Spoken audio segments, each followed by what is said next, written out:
저는 부흥회를 그렇게 생각해요. 부흥회라고 하는 것은 첫 번째로 거울을 보는 거라고 생각합니다. 한번 따라합시다. 거울을 보는 것이다. 근데 제가 와서 느꼈는데 우리 동두천 중앙교회 성도들은 목소리가 크더만, 막 찬양도 크게 하고 높게 하고 무슨 공산당인지 막 이래가면서 막 이렇게 하고, 나는 또 부흥 강사 넥타이도 이것만 매라고 압박 주는 게 처음 봤어요. 제 아내가 여보 이 양복에는 이걸 매고 저 양복에는 저걸 매세요 이렇게 골라줬는데 목사님이 안 된디야. 그러면서 막 이렇게 이 반짝이 굉장히 싫어하거든요. 근데 반짝도 보통 반짝이는 게 아니라 막 전국적으로 반짝이는 이런 거 매고 막 통일 좋아하고, 막 아까 찬양도 보니까 왜 이렇게 높은 찬양만 해. 그리고 막 목청이 좋더만. 그래서 야, 이 교회는 참 세다 이렇게 생각을 했어요. 그래서 아마 목소리도 잘 따라할 거라고 생각하는데 한번 다시 합시다. 거울을 보는 것이다. 사람이 너무 바쁘게 살다 보면 거울을 못 봐요. 그래서 자신의 모습을 정확하게 못 보는 경우가 있습니다. 그래서 뭐가 묻었는지, 뭐가 문제가 있는지, 살이 쪘는지 말랐는지 사실 정확하게 못 봅니다. 더러워진 부분이 있는지, 멋있는 부분이 있는지, 밸런스는 맞고 있는지 이걸 잘 모릅니다. 그래서 부흥회 때는 우리의 모습을 한 발 빼고 말씀의 거울에 내 자신을 비춰보아서 내가 잘하고 있는지 못하고 있는지를 점검하는 게 부흥회입니다. 두 번째는 부흥회는 저는 진단받는 거라고 생각합니다. 한번 따라합시다. 진단받는 것이다. 우리 좀 문제가 있으면 병원에 갔으면 좀 구체적으로 진단받지요. 예를 들면 뭐 엑스레이라든지 초음파라든지 또 뭐 MRI라든지. 평소에는 본다고 봤는데 내가 놓친 것들이 있는 거예요. 본다고 봤는데 내가 못 본 부분들이 있는 거예요. 느낀다고 느꼈는데 내가 못 느낀 게 있는 겁니다. 그래서 이런 내가 보지 못했던 영적 상태를 좀 전문가를 통해서 깊이 있게 보는 겁니다. 이것이 저는 부흥회라고 생각을 하는 겁니다. 그래서 진단을 받고 치료 방법을 찾아가는 거지요. 진단해 봤더니 나는 걱정했는데 건강하대. 그러면 제 마음이 굉장히 평안해지죠. 괜찮대, 문제 없대, 다 그런 거래. 이런 것들을 체크하는 겁니다. 세 번째는 복습하는 겁니다. 따라합시다. 복습하는 것이다. 공부 잘하는 아이의 특징은 예습과 복습을 잘합니다. 근데 공부 못하는 애는 공부하려고 하면 할 게 없어요. 그래가지고 엄마가 너 내일 시험이니까 오늘 저녁에는 공부 좀 해야지. 그러면 그 아이들이 제일 먼저 하는 게 뭔지 압니까? 책상 서랍 정리입니다. 왜? 허구한 날 두고 그날 서랍을 다 빼가지고 뒤집어 놓고 볼펜 태우고 연필 깎고 색연필 깎고 다 합니다. 그리고 배고프죠. 엄마 라면 끓여줘. 먹으면 어떻게 되죠? 졸리죠. 그러면 자빠져 잡니다. 그러면서 엄마 내일 아침 5시에 깨워줘. 깨워도 안 일어납니다. 왜? 일어나 봤어야죠. 그리고 8시부터 우는 거예요. 왜 안 깨웠냐고. 근데 공부를 잘하는 사람들은 복습을 하는 겁니다. 목사님의 설교를 들어보니까 우리 담임 목사님이 하신 얘기네, 내가 알고 있는 얘기네, 들었던 얘기네, 생각하는 얘기네, 맞습니다. 제가 특별한 얘기 하지 않습니다. 특별한 얘기하면 이단이죠. 목사님이 한 얘기를 거의 할 겁니다. 그렇기 때문에 여러분은 복습하는 거구나. 그러면 우리 교회보다 큰 교회인 이덕환 목사님이 와서 얘기하셨는데 그거 우리 목사님하고 같은 얘기를 하면 우리 목사님 겁나게 훌륭하신 분이구나 이렇게 생각하시면 돼요. 그리고 아멘 한 분만 복 받으세요. 복 받으세요. 지금 온 건 소용없어. 그러니까 지금까지 들었던 걸 다시 한번 듣는 거예요. 그러면서 복습을 하는 겁니다. 그리고 그러면서 내 것을 만드는 겁니다. 마지막으로는 재충전하는 겁니다. 한번 따라합시다. 재충전하는 것이다. 휴대폰이나 면도기나 쓰다가 방전되면, 유식한 얘기로 배터리가 나가면, 원색되려면 배터리가 떨어지면 우리 그거 버리지 않습니다. 왜요? 지금은 안 돌아가지만, 지금은 못 쓸 것 같지만 충전하면, 급속 충전하면 금방 다시 쓸 수 있습니다. 그렇기 때문에 혹시 여러분들이 신앙생활하다가 지쳐 있다든지 상해 있다든지 힘들다든지 그러면 이번 말씀을 통해서 재충전을 하는 겁니다. 그러면 우리의 배터리가 50, 60, 70, 100이 되면 예전처럼 그때처럼 그런 은혜를, 그런 기쁨을, 그런 평안을 누리면서 신앙생활할 수 있는 겁니다. 그런 기회를 마련하는 게 부흥회입니다. 그래서 저는 그런 마음을 가지고 말씀을 전할 텐데, 은혜를 받고 못 받고는 여러분의 팔자에 달려 있습니다. 요즘에 벌써 이제 얼마 됐지요. 우리가 쓰는 말 가운데 힐링이라는 말을 씁니다. 힐링. 그래서 뭐 커피숍에 앉아가지고 죄송합니다. 이거 아줌마들끼리 이야기하고 그러고 나서도 뭐라고 하면 오늘 힐링 됐어 이런 사람이 있고요. 영화만 하나 보고 와도 오늘 힐링 됐어 그런 사람들도 있고요. 텔레비에서 재밌고 낄낄거리는 연애 프로 하나만 봐도 나 참 힐링 됐어 이렇게 얘기를 합니다. 근데 힐링의 원뜻은 이런 겁니다. 마음의 상처나 스트레스 등으로 손상된 감정과 마음을 치유함으로 평온한 심신 상태를 회복하는 거 더 어려워. 힐링이 뭔 줄 알다가 힐링 다 잊어버릴 것 같아요. 한마디로 얘기하면 우리가 생각하고 있는 삶 속에서 상처받고 스트레스 받고 어려움이 내 마음에 쌓이는데, 이런 감정과 마음을 치유해서 평안한 심신으로 회복시켜주는 거, 이게 힐링이라는 겁니다. 그렇기 때문에 굉장히 중요해요. 근데 이걸 우리가 참 잘못 씁니다. 저희 그 교회 아파트 있는 곳에 프랜카드가 하나 붙어 있더라고요. 그런데 뭐라고 되어 있냐면 한강변 최고의 힐링 아파트 무슨 아파트 트트트. 그러니까 그 아파트에 살면 심신이 다 치료되는가 봐요. 평소에 관계없이.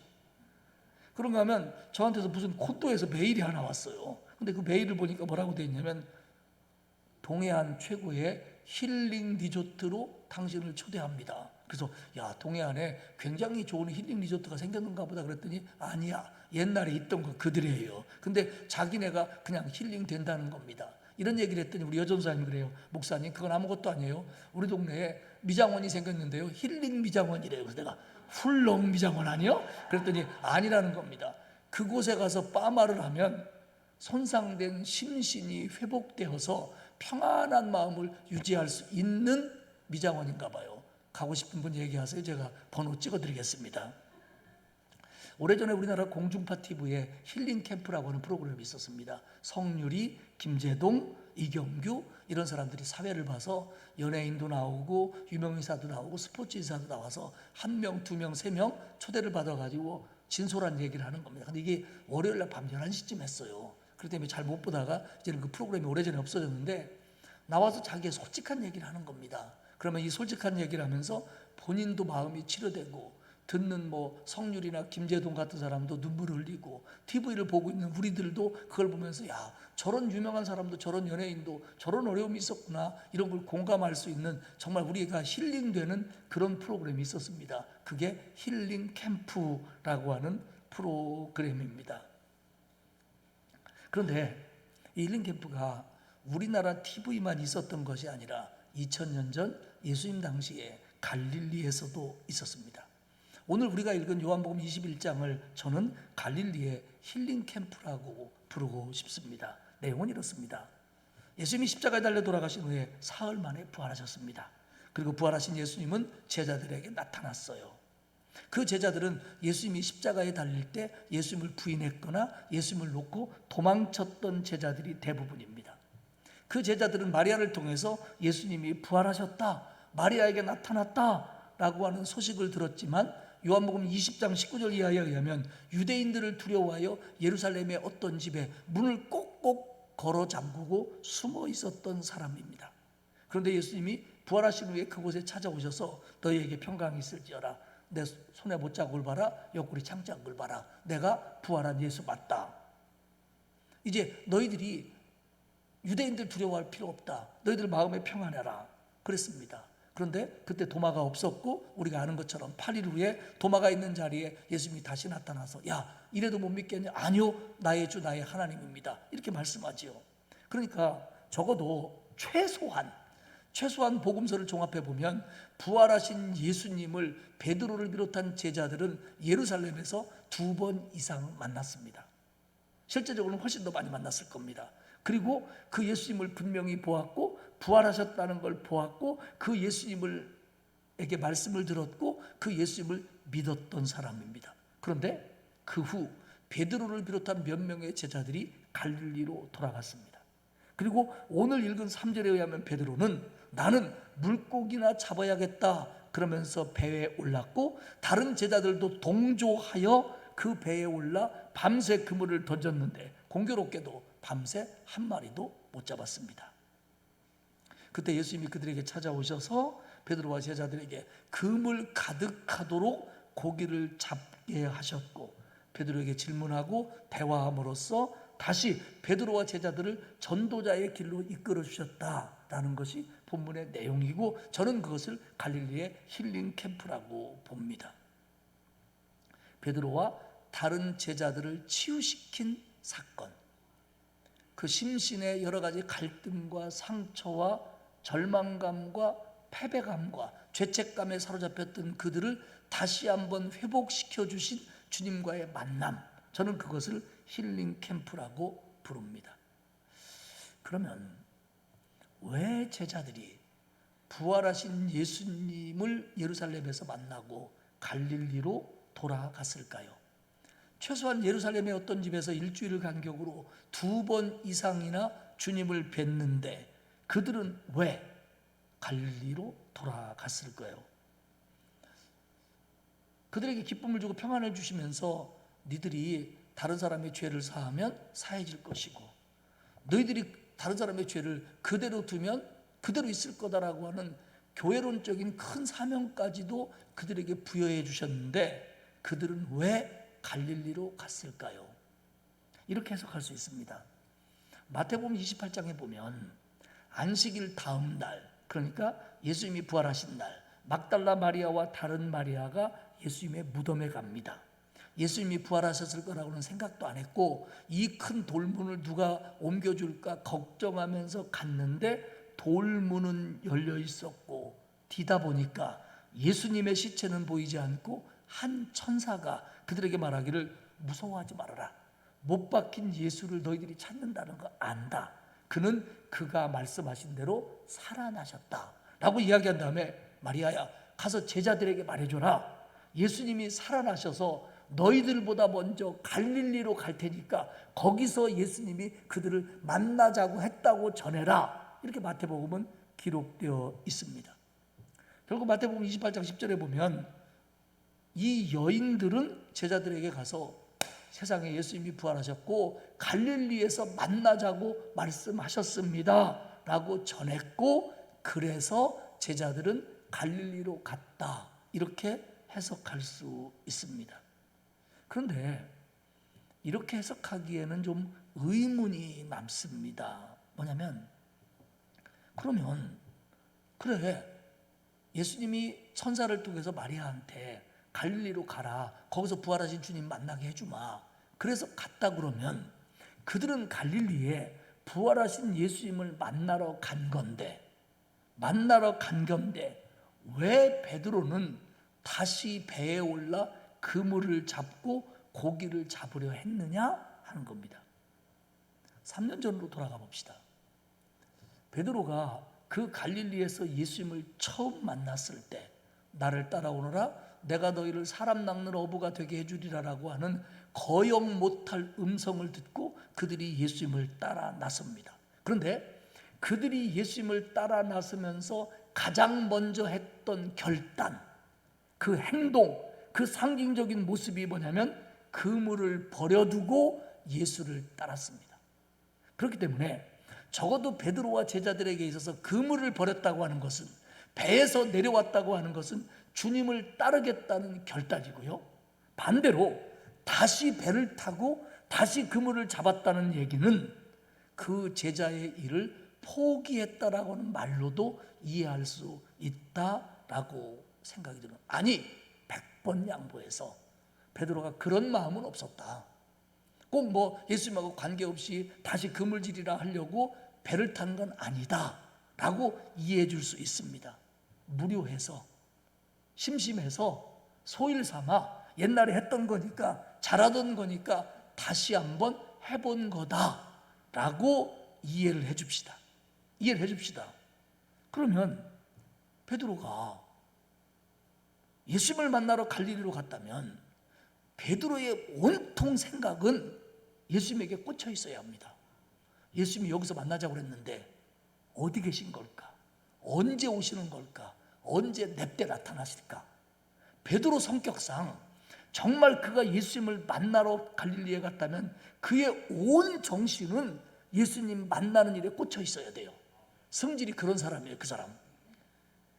그런데 왜냐하면 베드로 절박하거든요. 지금 예수님을 잡아 죽인 유대인들이 두려워요.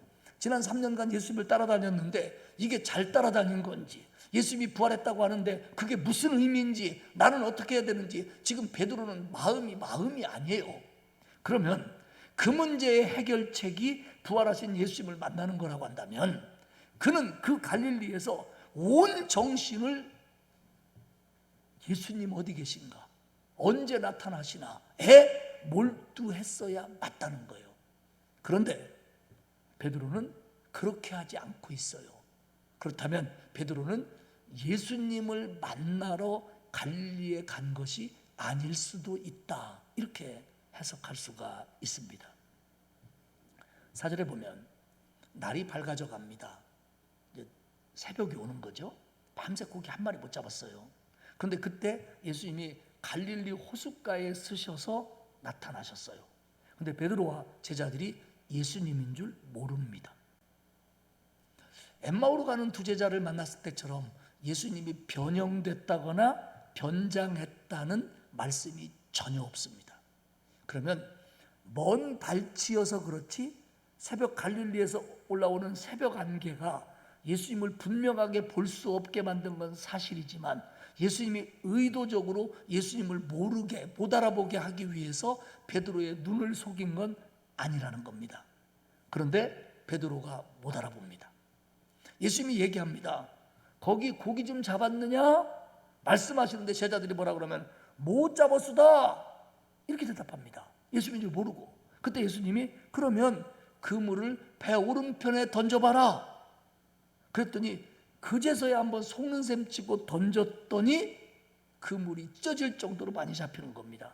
그러자 제자 요한이 예수님이다 라고 베드로한테 얘기하니까 그때서야 베드로가 옷을 걷어붙이고 물로 뛰어들어서 예수님에게 달려왔다는 겁니다. 예수님이 분명히 그 바닷가에, 그 갈릴리 호숫가에 새벽에 오셔서 고기 좀 있느냐, 많이 잡았느냐라고 해도 예수님인 줄 몰랐고, 그물을 오른편에 던져라 라고 해도 예수님일 거라고 생각조차도 안 했다는 겁니다. 한번 생각해 보시죠. 우리가 누군가를 만나러 어느 장소에 갔다고 그럽시다. 뭐 스타벅스에 갔던, 뭐 동두천 중앙역에 갔다고 그럽시다. 그런데 내가 먼저 가 있어요. 약속한 사람이 오기로 했습니다. 그러면 나는 온통 신경이 문이 열릴 때마다, 사람들이 올라올 때마다 그 사람인가? 나랑 약속한 사람인가? 이것만 쳐다보는 게 맞잖아요. 그러면 그런 절박한 위기 속에서 베드로가 갈릴리에 갔다면, 주님을 만나러 갔다면 사람만 나타나면 일단 뭐라고 생각해야 돼요? 주님이실까? 이거부터 생각했어야죠. 근데 그 주님이 아무리 새벽 안개가 꼈다고 할지라도 물고기가 있느냐, 그물을 던져봐라 이렇게 얘기하는데도 그분이 예수님일 수 있다라고 생각조차 안 했다는 얘기는 베드로는 예수님을 기다린 게 아닐 수도 있다는 겁니다. 결국 주님인 줄 몰랐다는 얘기는 주님 기다리는 일에 전념하지 않았다는 거예요. 그러면 주님인 줄 몰랐다는 얘기는 주님 만나는 게 절박한데도 주님 생각을 못했다는 거고, 주님을 만나려고 간 게 아니라는 겁니다. 그러면 베드로는 왜 갈릴리에 간 겁니까? 지네 동네니까? 왜 갈릴리에 간 겁니까? 베드로는 아마 죄책감에 사로잡혀 있었을 겁니다. 예수님을 위해서 죽겠다고 다짐했어요. 절대로 예수님에게 죽는 일은 일어날 수 없다. 베드로가요, 절대로라는 말을 잘 쓰는 사람이에요. 그 요한복음 13장에 의하면 예수님께서 제자들의 발을 씻어주실 때 베드로가 뭐라냐면요, 제 발은 절대로 못 닦습니다. 근데요, 이 절대로가 뭐냐면 이 절대로라는 단어가 영원이라는 뜻도 가지고 있어. 그래서 주님은 죽었다 깨나도 내 발 못 닦습니다. 이건 말도 안 됩니다. 어떻게 주님이 내 발을 닦습니까? 그리고 절대로 못 닦습니다. 있을 수 없습니다라고 하는 이때 사용된 헬라어는요, 헬라어의 용법 가운데 가장 거부 의사를, 반대 의사를 나타내는 가장 강한 표현입니다. 그러니까 우리로 표현하면 주님 내 머리가 쪼개져도 내 발은 못 닦습니다, 이런 뜻이에요. 베드로가 이런 사람이에요. 아주 화끈해요. 뒤책임을 못 져서 그렇지. 근데 베드로는 그렇게 큰 소리 친 사람이에요. 예수님에게 절대로 그런 일 안 일어납니다. 내가 죽으면 죽었지 주님 안 죽습니다. 주님 죽으면 나도 죽을 거예요. 큰 소리 빵빵 쳤는데 세상에 조그마한 여종 앞에서 가야바의 뜰에서 주님을 모른다고 부인하잖아요. 얼마나 쪽팔려요. 근데다가 자기가 예수님의 제자라고 뭐 예수님의 넘버 2라고 그리고 떠들고 다녔는데 막상 이러고 다니까 예수님은 돌아가시고 부활하셨다고 하는데 그 죄책감에 나는 예수님 곁에 못 있어. 내가 예루살렘에서 어떻게 주님을 만나. 그래서 갈릴리로 도망가듯이 갔을 수 있다는 겁니다. 주님을 만났는데 그게 무슨 뜻인지도 모르겠고 부활이라는 게 어떤 것인지도 모르겠고 그러니까 주님을 배신했다고는 죄책감. 지난 3년 동안 다 버리고 따라다니고 예수님이 예루살렘에 가서 왕이 되면 내가 넘버 2가 될 텐데 그 싸웠잖아요. 넘버 2가 될 텐데 그런 꿈을 가졌던 모든 것들이 수포로 돌아가는 좌절감. 지난 3년 동안 헛장사했다. 나 예수님 괜히 따라다녔다고 하는 좌절감. 그러면서 예수님을 배신했다는 죄책감. 그리고 앞으로 내가 어떻게 살 수 있을까 하는 무기력감. 그래서 찾아오는 우울증. 이 모든 것들을 다 안고 해결책이 없으니까, 답이 없으니까 베드로의 입에서 터져나온 말이 뭐냐? 에라이, 나는 물고기나 잡아야겠다. 에라이, 그렇게 했나는 모르지만 나는 그냥 물고기나 잡으려. 몰라. 나 물고기나 잡으려. 이러면서 그물을 던졌다는 겁니다.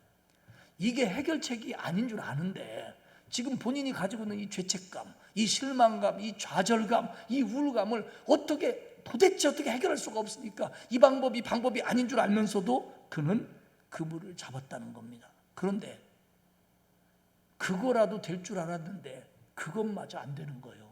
한 마리 안 잡히는 거예요. 그거 잡혀봤자 뾰족한 수도 없어요. 한번 많이 잡았다고 해서 베드로가 달라지는 거 없어요. 그런데 그것마저도 안 되는 겁니다. 모든 게 꽝이에요. 절망감은 커져갑니다. 나는 왜 이렇지? 나는 하는 일마다 왜 이래? 이러고 있을 때 그때 예수님이 찾아오셨다는 거예요.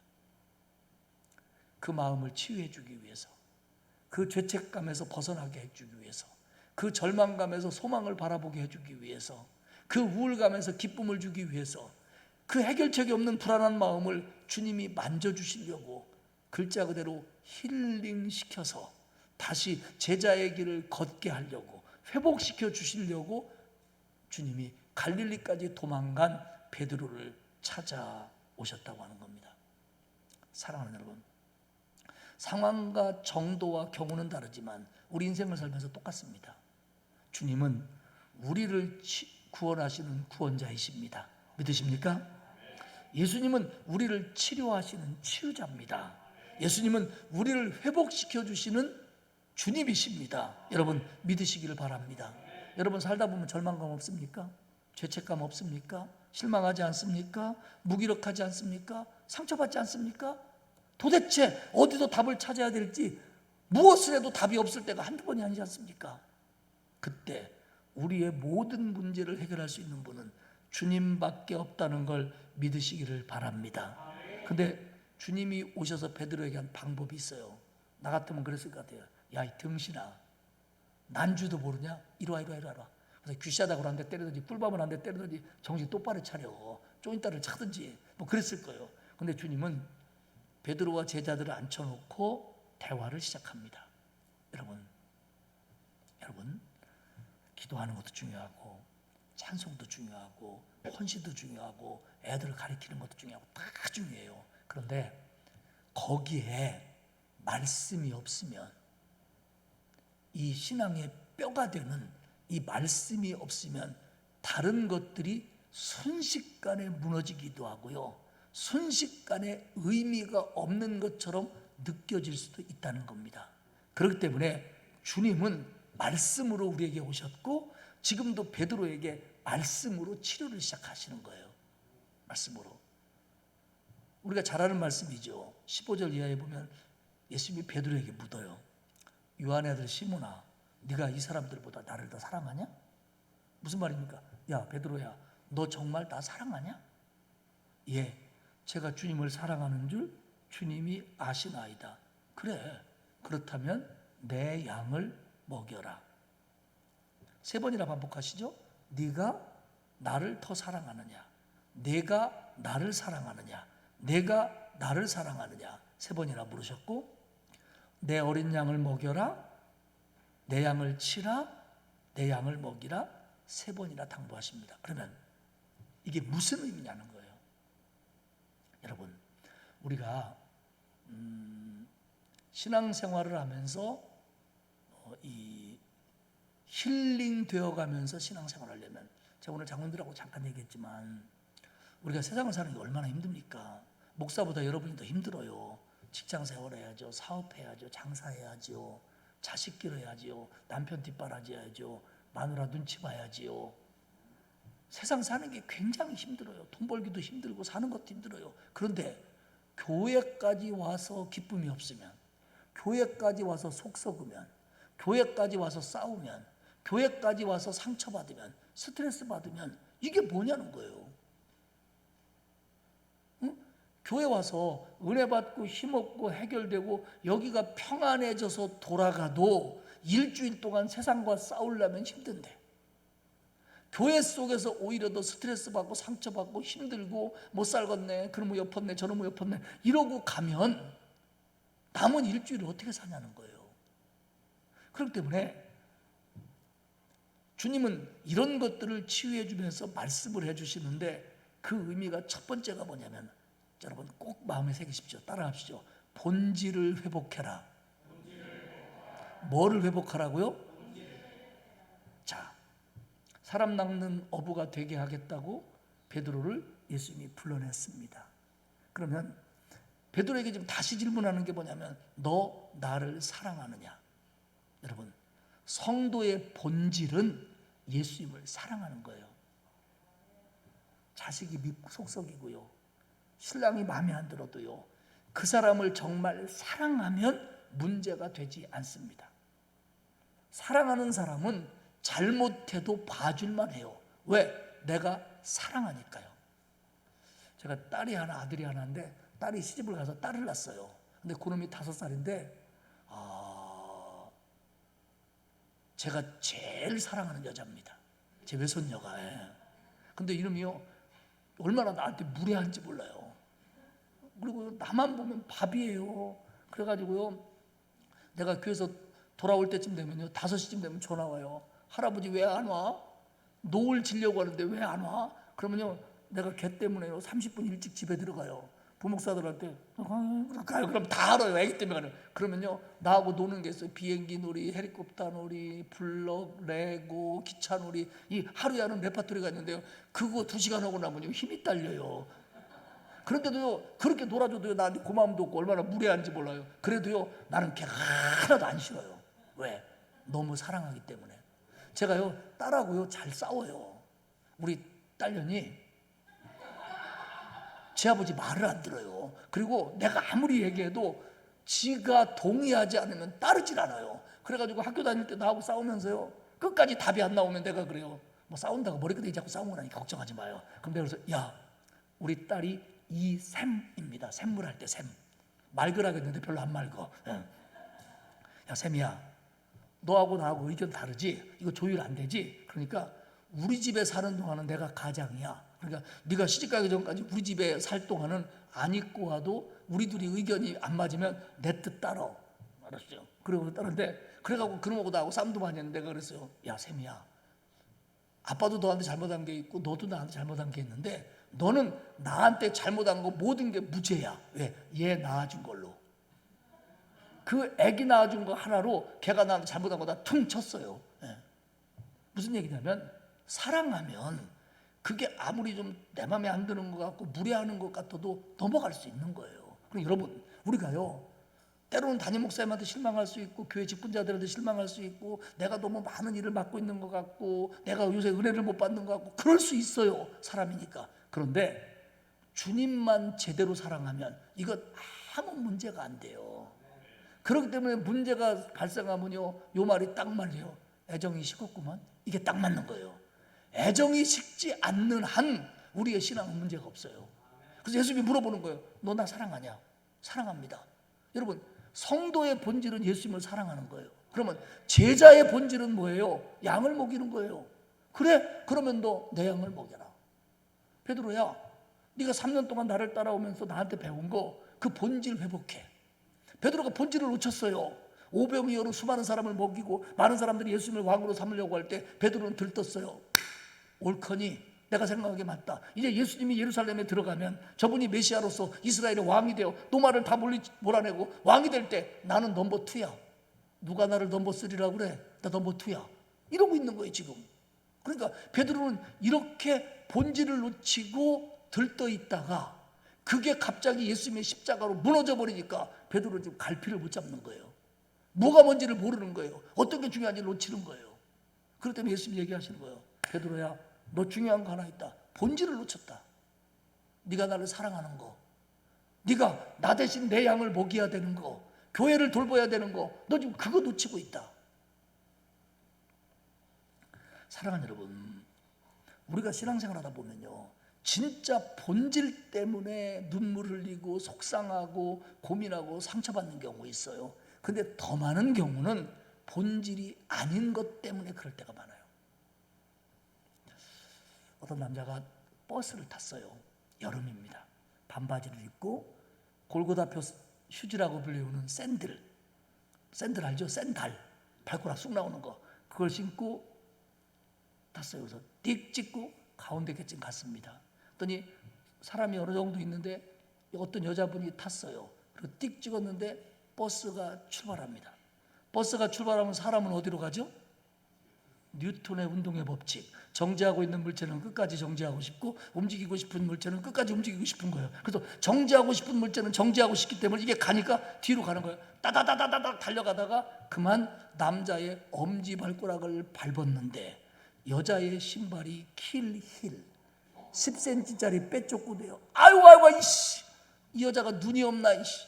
그러니까 이 여자가 미안했는데 C로 나오니까 성질이 나오고, 아니 당신은 신발에 눈깔 달렸어? 이렇게 나온 거예요. 이 여자가 눈이 없나 그러니까, 아이고 당신은 신발에 눈깔 있어? 아니 이게 뭐 잘했다고? 얘 이게 뭐야? 이게 반말해. 너 몇 살이야? 너 몇 살이야? 민증 까라고 알죠? 그래서 둘이 주민등록증 꺼냈대요. 여자가 2살 많더래야. 그래고 남자가 아유 죄송합니다, 잘못했습니다. 그리고 남자가 사과하고 내렸대요. 이게 뭐냐면 본질은 신발 밟은 건데 나중에는 반말 가지고 싸운 거야. 왜 어린 놈이 반말했냐고. 그래서 따져보니까 남자가 좀 애늙은이라 늙어 보였는데 따져보니까 2살 동생이들이야. 그래갖고 남자가 잘못한 걸로 사과하고 중간에 내렸다나 어쨌다나 저기 종로에 내려오는 전설이에요. 그러니까 사실은 본질을 가지고 얘기해야 되는데 본질이 왜곡된 본질 아닌 것 때문에 여러분 교회 속에서요 나 별 사람 다 있어요. 우리 교인 중에 어떤 사람은 담임 목사가 인사를 안 받는데야. 얼굴 봐봐요. 내가 어디 인사 안 받게 생겼나. 제가요 시골 동네에서 인사 잘한다고 동네 할아버지 할머니한테 사랑 듬뿍 받은 사람이에요. 노인 양반들은 인사만 잘하면 돼요. 노인 양반들이요 시골 정자나 아래 앉아가지고 어떤 애가 인사하면 그래요. 아이고 그럼 착하네. 저 김씨네 둘째지. 무슨 둘째요? 김씨네 셋째지. 아 그래요? 김씨네 아들 하나밖에 없어. 그렇게 모르면서도 인사만 잘하면 착한 애야. 이게요. 그러면서 제가 인사를 안 받는데, 물론 인사를 더러 신자가 많다 보니까 막 우르르 나오면 놓칠 수 있지요. 근데 담임 목사가 어떻게 권사님이나 이런 사람의 인사를 일부러 안 받겠어요. 정신 나간 여자지. 근데 그렇다고 또 목사가 당신 정신 나갔어 그럴 수 없잖아요. 그래서 그랬냐고 내가 꼭 받겠다고. 그래갖고 요새는 내가 먼저 인사하네. 근데요 그래가지고 그 양반이 권사님이 상처받았다니까 진짜로. 제가 한두 번 눈을 못 마주쳤대요. 그건 저의 실수지요. 근데 그것 때문에 상처받고 권사님이 교회 와서 은혜가 안 되더랴. 별걸 다 봤어. 여러분, 이게요, 예수 믿으면서 이 본질에 충실해야 돼요. 목사는 목사의 본질에, 장로님은 장로님들의 본질에, 권사님은 권사님의 본질에, 주일학교 선생님은 주일학교의 본질에, 성도는 성도의 본질에. 아까 성도의 본질이 뭐라고 그랬어요? 예수님 사랑하는 거예요. 그리고 일꾼의 본질이 뭐예요? 양을 먹이는 거예요. 이거 열심히 하면 되는 거예요. 이거 열심히 하면 되는 거예요. 그런데 이거 말고 뭐 목사님이 쳐다봤네, 저 옆언네만 이뻐하네. 아이고, 무슨 저 옆언네만 이뻐요. 다 똑같이 이뻐하지. 그리고 여러분 따라해봐요. 사랑받는 사람은 이유가 있다. 여러분 나이에 얼굴 이뻐서 사랑받지 절대로 못합니다. 여러분은 착각하게 저는 뭐 옆언네는 이쁘고 잘 입고 다니니까 사랑하지. 그런 거 갖고 절대로 사랑하지 않아요. 제가 알려드릴까요? 나이 먹으면서 사랑받을 수 있는 비결, 인물, 표정입니다. 표정. 나이가 먹으면요, 이쁜 거 미운 거 다 도끼인 객기요. 그리고요, 일단 표정이, 목사님 설교하면 은혜 받는 표정, 좀 은혜가 덜 될 때도, 뭐 목사님 설교라고 맨날 은혜 되나? 덜 될 때도 있지. 은혜 받는 표정, 반가운 표정, 실제로 사랑스러운 표정, 이거면 사랑스러운 거예요. 무슨 여기 찍고 저기 바르고 여기 세우고 그래야 저 혼자 이쁘지 남이 볼 땐 똑같아. 그렇기 때문에 우리가 신앙생활하면서 내가 지금 속상해하는 문제가 이게 본질의 문제냐, 이게 본질의 문제냐, 내가 정말 주님을 사랑하는 게 잘 안 돼가지고 내가 지금 고민하는 거냐, 정말 내가 나에게 준 사명이 이런 건데 내가 이거 지금 잘 못해가지고 내가 이렇게 지금 힘들어하는 거냐, 이렇게 생각해야지. 그게 아니고 뭐 목사님하고 관계, 신자하고 관계, 알아주네 안 알아주네, 이거는 사람이니까 물론 영향은 있지만 그거는 둘째 셋째라는 거예요. 왜냐하면 본질이 잘 되면 나머지는 얼마든지 치료될 수 있는 거예요. 그러니까 베드로가 예수님의 말씀을 듣고 그래, 내가 주님을 사랑하는 것보다 다른 것들을 더 사랑했구나 라고 본질이 회복되니까, 그래 내가 할 일은 물고기 잡는 게 아니라 주님 대신 주님의 양들을 책임지는 거구나 라고 본질을 회복하니까 베드로는 죽기까지 예수님을 따를 수 있는 제자로서 거듭날 수 있었다는 걸 잊지 않기를 바랍니다. 이게 본질이에요. 본질, 신앙의 본질.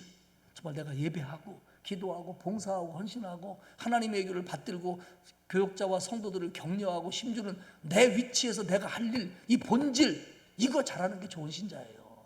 괜히 그냥 뭐 치마만 길게 입고 휘어잡고 왔다 갔다 한다고 그래서 그게 되는 게 아니에요, 여러분.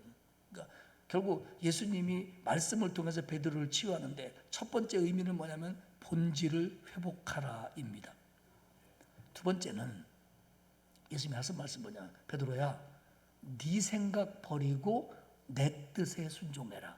한번 따라합시다. 내 생각 버리고 예수님의 말씀에 순종하자. 18절 이하에 보면요, 예수님이 그래요. 베드로야, 지금까지는 네가 원하는 대로 살았지만 이제는 네가 원하는 대로 살지 못해. 그런데 이것을 요한복음에서 설명하기를, 이는 베드로가 순교로 하나님께 영광을 돌리게 할 것을 예고한 것이다. 이렇게 설명을 달아요. 그러니까 베드로야, 너 이제 네 맘대로 살았지만 이제 너 죽는 것도 네 맘대로 못해. 라는 말이 베드로도 알아들었고 요한도 알아들었는데, 베드로가 이제 죽는 것도 자기 맘대로 못하고 순교로 하나님 앞에 영광을 돌릴 거다라고 예수님이 예고한 거다. 이렇게 요한이 기록합니다. 여러분, 우리가 왜 속상합니까? 우리가 왜 힘들어합니까? 우리가 왜 절망감에 사로잡힙니까? 그게요, 내 생각대로 안 될 때 그래요. 내 생각대로 되면 기뻐요. 내 생각대로 되면 만족해요. 내 생각대로 되면요 감사가 터져나와요. 그런데 내 생각대로 안 되는 거야. 나는 이렇게 기도했는데 저렇게 되고, 나는 이렇게 바랬는데 그렇게 안 되는 거예요. 그러니까 속상한 거예요. 그러니까 절망하는 거예요. 왜 나는 이것도 안 되나? 저 사람은 되는데 왜 나는 안 되나? 여러분, 내가 원하는 대로 안 되니까 화가 나는 거예요. 내가 말한 대로 안 하니까 성질 나는 거예요. 그러니까 우리는 주님의 뜻을 따른다 그러면서도 아직도 내 생각에 사로잡혀 있는 거예요. 그리고 심지어는 기도의 응답이라는 것조차도 내 생각대로 될 때 기도의 응답이라고 우리는 착각해요. 우리 잘 알잖아요. 예수님의 기도 응답은 예스도 있고 노도 있고 보류도 있잖아요. 근데 우리는 내가 기도하면 내가 기도한 대로 되는 게 우리 예수님 최고 이렇게 생각한단 말이에요. 그러니까 베드로의 생각은 뭐예요? 예수님 안 죽는 거예요. 적어도 베드로를 비롯한 제자들, 아니 그 당시에 유대인들 생각 속에 죽는 메시아는 없습니다. 지는 메시아는 없습니다. 유대인들에게, 로마 병정들에게 무릎 꿇는 메시아는 없어요. 자기들이 기다리는 메시아는 다윗의 왕국보다 센 사람이에요. 저것들 다 몰아내고 싹 제거하고 저 로마 병정들 다 쫓아내고 여기에 다윗의 왕국을 다시 회복해주는 분, 그분이 메시아예요. 그리고 예수님은 그렇게 해줘야 되는 거예요. 그런 예수님을 기다렸어요. 예루살렘으로 입성할 때 많은 사람들이 종려나무까지를 흔들면서 호산나 호산나 다윗의 자손이요 곧 우리의 왕이요 난리치니까 맞아, 우리가 제대로 잡았어. 우리가 물줄 알아 제대로 잡았어. 이제 주님 통해서 우리는 우리의 모든 것을 이루는 거야. 이 유대 사람들 갈릴리 무시했지, 니네 앞으로 본때를 보여줄 거야. 베드로가 바라는 것은 예수님이 왕이 되는 거예요. 예수님이 왕이 되려면 십자가에 달려 죽으면 안 되는 거예요. 그래서 절대로 못 죽습니다라고 말린 거예요. 그런데 죽어버렸네? 십자가에 달려 죽으셨네? 자기까지 불안하네? 부활했다고 하는데 그게 뭔지도 모르겠네? 그러니까 베드로는 절망감에 사로잡히는 거예요. 베드로한테 베드로야, 네 생각대로 안 됐지? 너 앞으로 사는 것조차도 네 맘대로 안 돼. 죽는 것도 네 맘대로 안 돼. 그러니까 네 생각 버려. 그러면서 베드로를 치유하시는 거예요. 베드로가 그렇구나. 내 생각은 주님이 안 죽는 거고. 물론 그것을 깨닫는데 오래 걸려요. 베드로가 나중에 사도행전 2장에서 성령을 체험하고 그리고 복음을 전하고 하나님의 놀라운 역사들이 나타나고 이방 선교에 앞장을 쓰고 하는 이런 모든 과정들 속에서 베드로는 깨닫는 거예요. 주님이 원하는 게 이거였구나. 그래서 그는 기독교 전승에 의하면, 생케비치의 쿠오바디스에 의하면 베드로는 십자가에 거꾸로 달려 죽잖아요. 그만큼 자기의 인생이 자기 마음대로 안 된다는 걸 알고 자기 인생이 자기 마음대로 안 된다는 거에 대해서 불만이 없는 거예요. 왜? 주님을 신뢰하니까. 여러분, 예수님을 믿는다고 하는 건 예수님이 살아계시고 나를 구원하신 것을 믿는 걸 바탕으로 내 삶을 주님께 드리는 거예요. 말은 드린다고 하는데 그게 뭐냐면 나에 대한 예수님의 생각을 따르는 거고 나에 대한 예수님의 계획과 인도하심을 신뢰하는 거예요. 나는 팔자도 더러워. 어떻게 이렇게 됐나 몰라. 어떠다가 내가 저런 인간 만나갖고 그때 물레방앗간을 따라가지 말았어야 되는데 이렇게 되는 게 아닌 거예요. 지금 개떡 같은 신랑하고 살아도 예수도 안 믿고 징그럽게 우리 말도 안 듣고 남의 신랑들은 다 교회 한 번씩 와주더만 이놈의 인간은 무슨 배짱이 그렇게 좋은데 아직도 기도 안 죽어갖고 내 말도 안 듣고 교회도 안 나온다고. 그래도 거기에 하나님의 뜻이 있고 그런 삶 속에서 내가 기도할 수 있게 하고 나를 이끌어 주시는 하나님의 계획과 섭리를 신뢰하는 거예요. 여러분 우리 인생이 여기서 안 끝나요. 우리의 삶이 이 땅에 사는 80년 90년 이걸로 끝난다면, 하나님은 살아계시고 천국이 없다면 우리는 이 세상에서 제일 부자여야 되고 제일 건강해야 되고 제일 이뻐야 되고 제일 잘나야 되고. 왜? 주님은 그걸 다 갖고 있으니까 우리한테 다 줘야 돼요. 근데 왜 안 주시느냐? 안 줘도 왜 되느냐? 진짜가 나타났거든. 진짜가 기다리고, 연속국에만 진짜가 나타나는 게 아니에요. 진짜가 기다리고 있어요. 진짜가 기다리고 있는 거예요. 그렇기 때문에 여기서 살아가는 과정이 내 마음에 안 들어도 이것조차를 하나님께 신뢰하는 거예요. 나는 여러분 사실은 솔직히 우리가 아들, 딸, 손자, 손녀들한테 공부 못했다, 어쩌다 그런데요. 사실 내가 할 수 있는 게 별로 없어요. 키? 내가 작고 싶어 작았나? 할아버지 닮아서 작았지. 공부 못하는 거? 엄마가 그러지, 아버지가 저 인간 저거 누구 닮아서 이렇게 공부 못하는 거냐? 뭘 몰라, 뻔히 알잖아. 저 닮아서 그렇지. 그리고 다른 사람 닮았으면 이상하잖아. 조금 다를 수 있지만 그게 거기서 만들어진 걸 어쩔 수 없는 거예요. 그러면 우리 애들 보세요.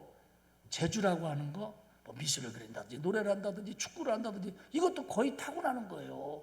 머리도 타고나요. 인물도 타고나요. 심지어는 배경도 타고나고 재산도 타고나네. 그러면 우리 애들이 할 수 있는 게 없어요. 사실 다 우리 거 그대로 물려받은 거예요.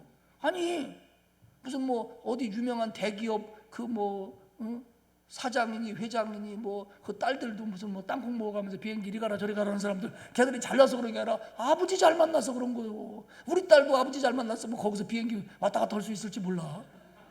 안 그렇습니까 여러분? 여러분 딸이 못할 게 뭐 있어요? 오히려 인간성 좋아갖고 땅콩 같은 거 달라고도 안 하지. 그거 가지고 사 먹으면 되지. 그렇잖아요. 그러니까 우리 애들이 그런 사람이 못 되는 건 내가 그런 사람이 못 됐기 때문에 그래요. 그렇기 때문에 우리 삶에 대한 하나님께 대한 전적인 신뢰가 없으면 우리 인생은 불행한 거예요. 정말 아니 돈 그렇게 많은데 왜 나는 그것도 없고, 아니 그것들 다 인물 좋은데 나는 그렇게 코가 얕고, 아니 공부 못한 것들도 신랑만 잘 만나더만 나는 그렇게 신랑도 저런 거 만나가지고 이게요. 이거에 대해서 하나님께 대한 신뢰가 없으면 우리는 절대로 평안할 수 없어요. 절대로 감사할 수 없어요. 절대로 기뻐할 수 없어요. 그렇기 때문에 주님 얘기하는 거예요. 베드로야, 네 뜻대로 안 돼. 네 생각 버려야, 네 생각 버리고 내 뜻 따라야 네가 행복할 수 있어. 너 절망감, 좌절감, 실패가 많은데 그 왜 그러냐? 네 생각대로 안 돼서 그래. 지금 베드로 생각처럼 2인자 됐어 봐. 베드로 떵떵거리면서 지금 예루살렘에서 큰 소리 치고 있었겠죠. 그게 안 됐으니까 도망쳐 온 거예요. 본질을 회복해라. 너 나 얼마나 사랑하냐? 너 정말 나 사랑하냐? 네가 그때처럼 나를 사랑하냐? 네가 저들보다 나를 더 사랑하냐? 네가 나를 처음 만날 때보다 지금 더 사랑하냐? 그래? 그러면 내가 준 사명 최선을 다해. 내 양을 먹여. 그리고 모든 걸 네 생각대로 하려고 하지 마. 네 생각대로 안 돼. 너 알아야 돼. 그리고 모든 건 내 생각대로 되는 거야. 그러니까 내 생각 따라. 내 생각에 네 생각을 맞추면 네가 행복해져. 그리고 마지막으로는요, 경쟁하지 말라는 거예요. 비교하지 말라. 한번 따라 합시다. 비교하지 말고 경쟁하지 말자. 여러분, 다른 사람은요 내 경쟁의 대상이 아니에요. 특별히 신자끼리는 경쟁의 대상이 아니에요. 사랑의 대상이고 섬김의 대상이에요. 우리가 어쩔 수 없이 경쟁할 수밖에 없을 때도 있어요. 우리 애들이 공부 경쟁해야 되고 다른 박질 경쟁해야 되고, 우리도 뭐 장사를 하면 저 집보다 좀 잘 돼야 되고 경쟁할 수 있어요. 그러나 근본적으로 사람은, 우리는 주님이 그러했듯이 다른 사람을 섬기는 사명이 있는 거지, 그 사람을 내가 이겨야만 만족해지는 사명은 우리에게는 없어요. 근데 우리는 꼭 이기려고 하거든요. 내가 못 이기면 우리 새끼라도 이겨야 되거든. 내가 교회 가서도 그 사람한테 그냥 주눅 들어 사는데 너는 그냥 주일학교에서도 그러고 자빠졌냐고 이러면 그게 안 되는 거예요. 여러분, 절대로 성도는 경쟁의 대상이 아니에요. 근데 베드로 좀 봐요. 야 베드로야, 너 앞으로 사는 것도 죽는 것도 네 맘대로 안 돼. 너 순교하게 될 거야. 근데 베드로가 뭐라고 하는지 알아요? 요한을 가리키면 쟤는요? 성경 보세요. 쟤는요? 그런 거예요. 그러니까 뭐라고 하냐면 21절에 보면 이 사람 요한은 어떻게 됩니까? 베드로하고 요한하고 굉장히 라이벌이에요. 요한은요 자기네 엄마까지 동원해서 치맛바람 일으키면서 2인자가 되고 싶어 해서, 베드로는 맨땅이야. 요한 쪽으로는 조금 예수님하고 뭐가 되거든. 그러니까 베드로는 늘 요한을 의식했고요. 요한은 요한 보면서 자기를 뭐라고 부르는 줄 알아요? 요한이라고 안 부르고 뭐라고 그래요? 예수님이 사랑하는 제자가. 자기가 썼다고 다른 사람은 베드로가 가룟유다 그러면서 지가 지에게 쓸 때는 뭐라고 자기가 자기에게 쓸 때 뭐라고 하냐면 주님이 사랑하시던 제자가, 이렇게 써요. 그러니까 요한은요 예수님이 자기 제일 사랑한다는 거야. 이거에 대해서 양보 안 해요. 베드로는 내가 수제자다, 양보 안 해요. 그래갖고 둘이요 예수님 십자가 앞두고 고민할 때도 둘이 싸웠어요. 성경에 그 정도지 내가 볼 때는 되게 많이 싸웠어 그 사람들. 이렇게 경쟁하는 거예요. 그러니까 베드로가 순교 자기 한다니까 그래 좋아요. 그럼 쟤는요? 물론 이게 베드로가 경쟁 심리를 가지고 말한 게 아니다라고 얘기할 수도 있지만, 예수님의 답변이 굉장히 시니컬해요.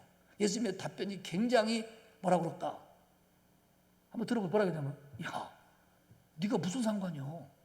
내가 다시 올 때까지 죄를 살려둔다고 그래도 너는 네 길 가. 그러니까 정말로 그랬어요. 요한을 내가 다시 올 때까지 살려둔다고 하더라도 네가 순교하는 걸 억울하게 생각하지 마라. 베드로 너희한테는 베드로의 길이 있고 요한은 요한의 길이 있다. 요한은 순교 안 합니다. 에베소에서 100살이 다 되도록 예수님의 어머니 마리아를 모셨고, 그리고 박해 때 반모섬에 가서 요한계시록을 쓸 정도로 오래오래 순교 안 당하고 삽니다. 정말로 요한은. 그러니까 그러면 여러분, 우리가 지금 볼 때 순교 안 한 게 축복이에요? 순교 한 게 축복이에요?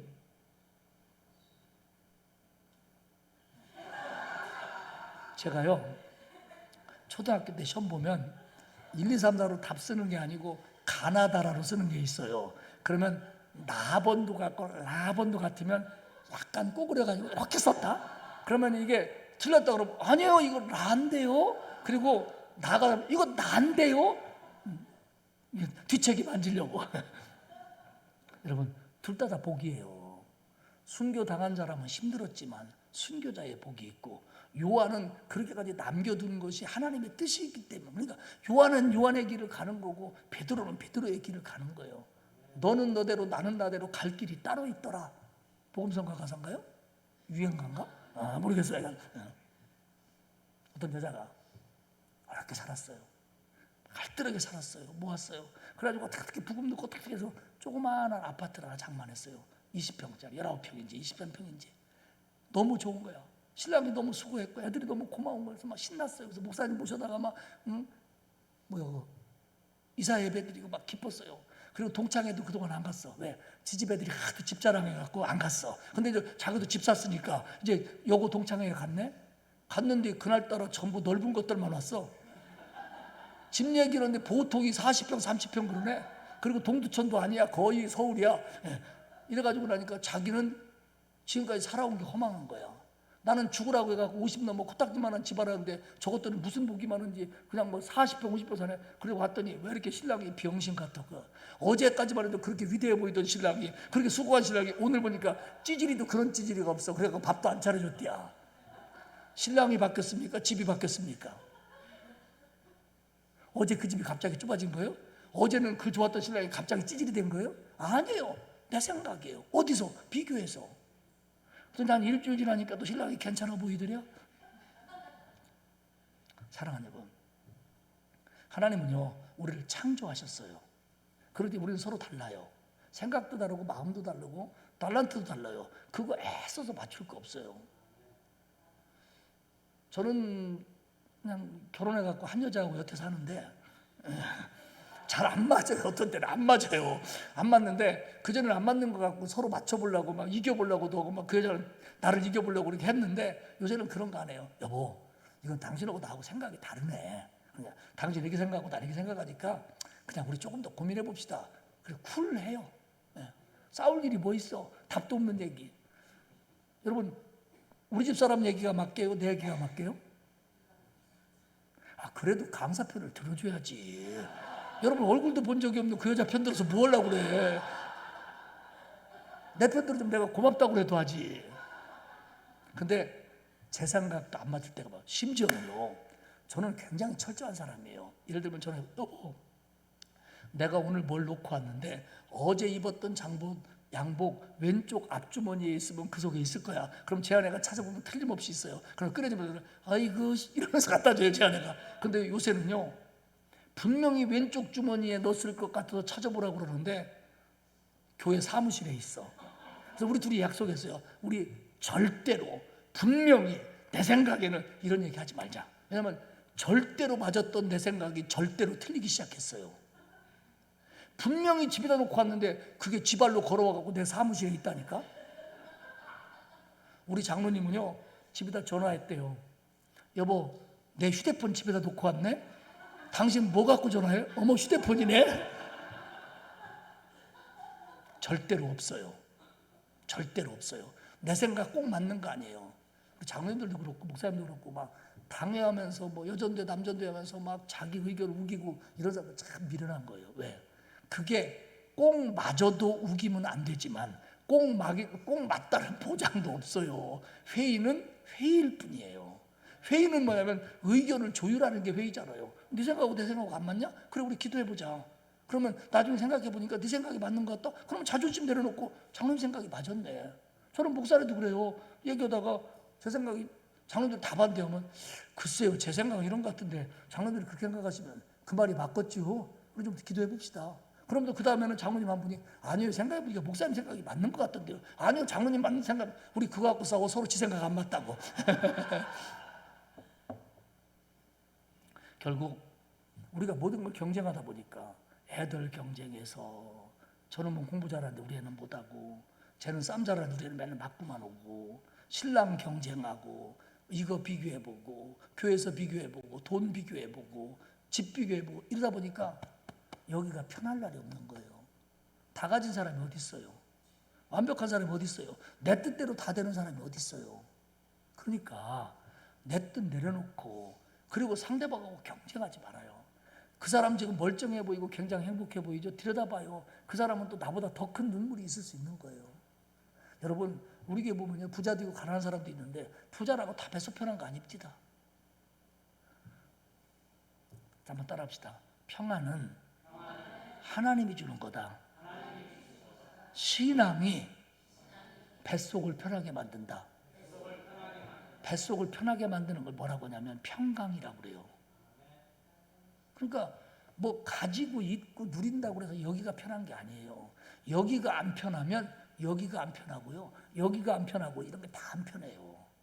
그렇기 때문에 여기가 편하려면 사람이 둔해져야 되는 게 아니라 남하고 비교하면 안 돼요.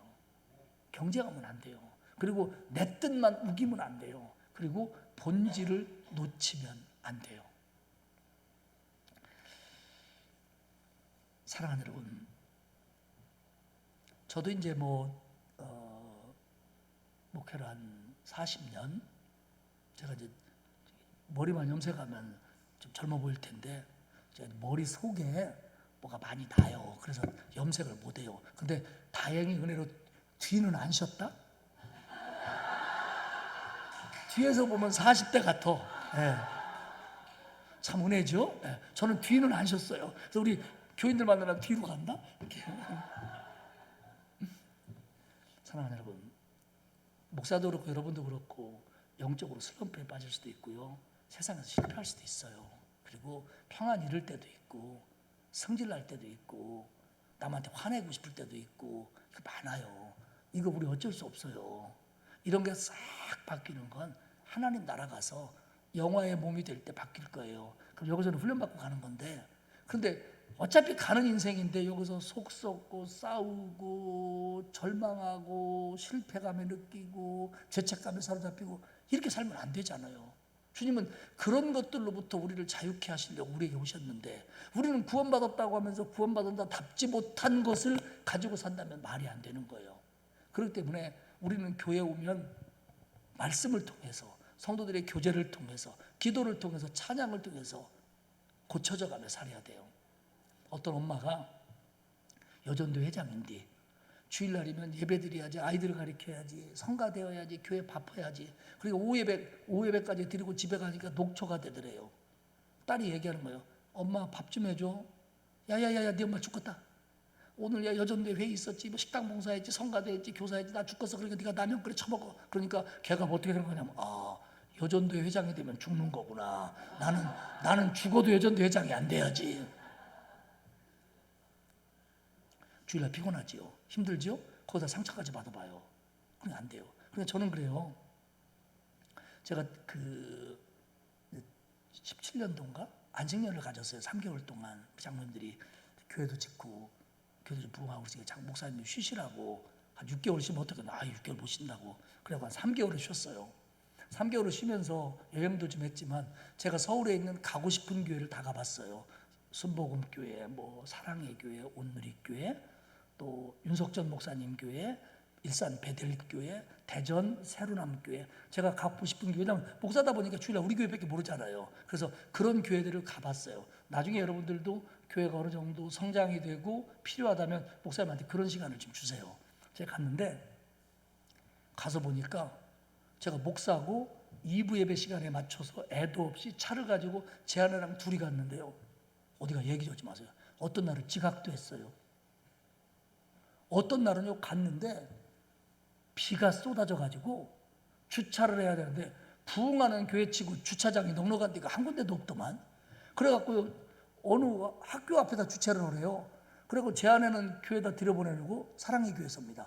그 고등학교 앞에 이러고 있는데 한 대가 빠져나와야 내가 들어간다는데 이것들이 나와야지. 아니 목사가 왔는데 못 알아보고 안 나와 이것들이.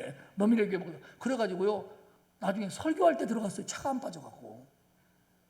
그리고 순복음교회를 갔더니 나보러 저기다 바치래요. 주차장. 그래서 내가 저 여기 처음 왔는데 그랬더니 자기 어머 새신자래 들어가세요 그러면서 본당 밑에다 넣어주더라고. 내가 새신자라고. 근데 내가 새신자라고는 안 했어요. 처음 왔다고 그랬지. 내가 거짓말 안 했거든요. 그러니까 나는 처음 와가지고 좋은 자리에 바치고 예배를 드렸어요. 그때 느낀 게 뭐냐면 신자들이 교회 오는 게 이렇게 어렵구나. 우리 교회는요 90 먹은 할머니가 3시간에 걸쳐서 교회 오시는 분이 있어요.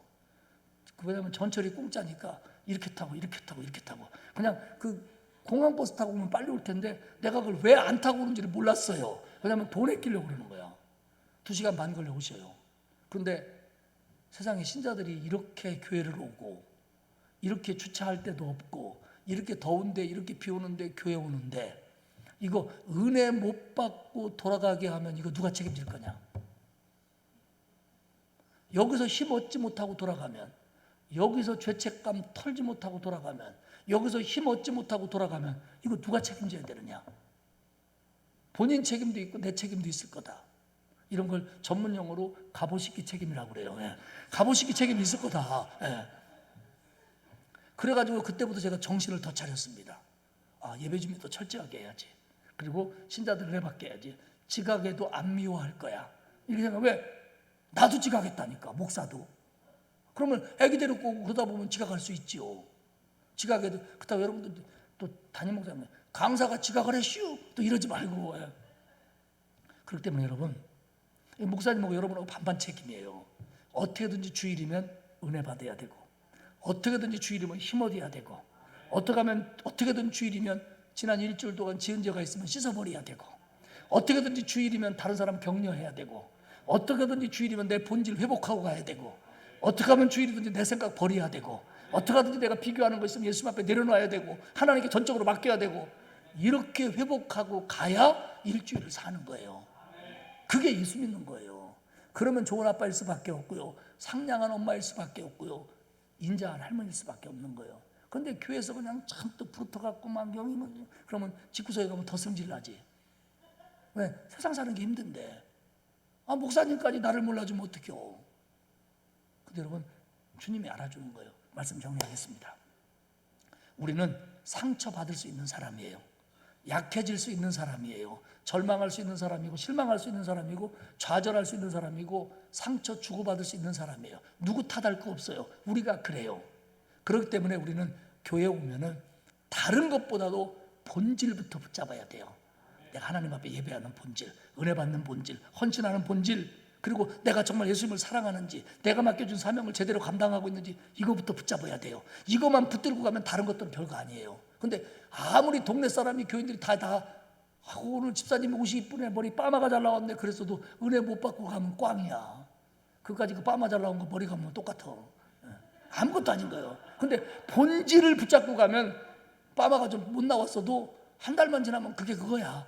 다시 또 자르면 돼. 본질을 놓치면 안 되는 거예요. 그리고 자꾸 내 생각 내려놓으세요.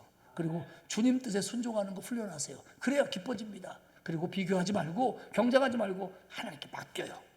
죽으라면 죽고 살라면 살고 순교하면 순교하고 주님 올 때까지 내비두고 그렇게 사세요. 그러면 점점 은혜가 회복되고요, 여기서 뭔가가 살아나고요, 그리고 거기서 기쁨이 나오고요, 열매가 나오고요, 이게 옆으로 전해진다. 이게 옆으로요 전도가 돼요. 열만 전도가 되는 게 아니라 기쁨도 전도가 되고요, 이런 은혜도요 옆 사람에게 전달이 돼요. 그러면요 이곳이 은혜가 되는 것이고요, 여기가 주님 계신 곳이 되는 거고요, 여기서 심었는 것이 되는 거예요. 여러분 예수 그렇게 믿어야 돼요. 그렇게 안 믿고 평생 예수 믿으면요 예수 믿는 맛을 모르는 거예요. 예수 믿는 맛을. 그러니까 분명히 얘기했죠. 목사님 책임 반, 여러분 책임 반이에요. 그 얘기는 목사님한테 뭐라 그럴 것도 없는겨. 그리고 여러분들이 그런 마음으로 하면요 목사님도 더 열심히 준비하게 돼 있는 거예요. 목사님 굉장히 열심히 하시는데, 왜냐면 나같이 뺀질거리는 목사를 설득시켜서 여기까지 오게 했다는 건 저분 굉장한 분이야. 사랑하는 여러분, 정말로 우리의 이 안이 하나님의 은혜로 치유되고 회복되고 알차져서 하나님 앞에 영광 돌리는 저와 여러분이 되시기를 축복합니다. 기도하겠습니다. 여러분 우리 한번 생각해 봅시다. 지금까지 예수 믿으면서 내가 왜 이렇게 힘이 없었는지, 왜 이렇게 속상한 일이 많았는지, 그리고 정말 왜 이렇게도 나는 무거운 짐을 져야만 했는지, 주님이 나한테 너무하는 거 아닌가, 내가 뭐 잘못했다고 이러는가, 왜 나는 기도하고 신앙생활 하는데도 이렇게 뭔가 꼬일까. 그럴 수 있습니다. 그런데 여러분 다시 한번 생각하십시오. 내가 정말 주님을 사랑하는 본질을 놓치지 않는다면, 주님이 내게 준 사명을 감당할 수 있다면, 내가 내 뜻 내려놓고 하나님의 뜻에 순종한다면, 경쟁하지 않고 모두를 위해서 섬기고 봉사한다면 하나님은 반드시 저와 여러분을 회복시켜 주실 줄 믿습니다. 아무리 상처가 있어도 힐링시켜 주실 것이고, 그걸로 인해서 기쁘며 평안하며 감사하며 신앙생활할 수 있을 겁니다. 여러분에게 어떤 문제가 걸렸는지 모릅니다. 근데 하나님 나를 고쳐주옵소서, 나를 힐링시켜 주시옵소서, 내 상처를 싸매 주시옵소서, 나의 절망감을 소망으로 바꿔주시옵소서. 우리 주여 한번 부르고 통성으로 기도하겠습니다. 주여